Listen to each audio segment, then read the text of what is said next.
Everyone, welcome to Small Model Car. Today we have got a BMW M3 Wagon, and this one is by Hotwheels. And by the looks of it, it looks like a custom.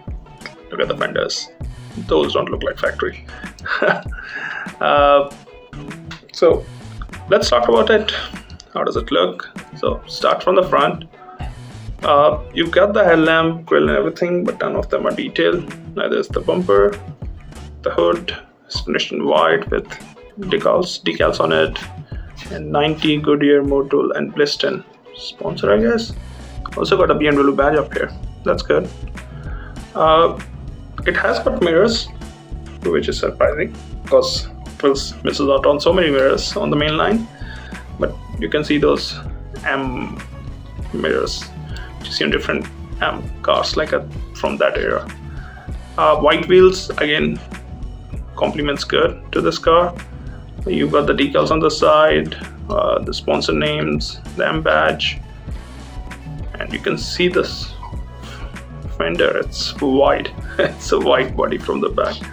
So I don't know if the rear door opens up or it's just there to show. I've never seen something like this. I especially like the half open window here. Looks really nice. You don't really see this on the Hot Wheels. Let's move to the back. Again, you can see the tail lamp. Those are finished in black, so I'm guessing these are tinted. Or maybe you can add details to it. White number plates, you can add numbers to it too. Exhaust, obviously it's not white in real life, but here it's white.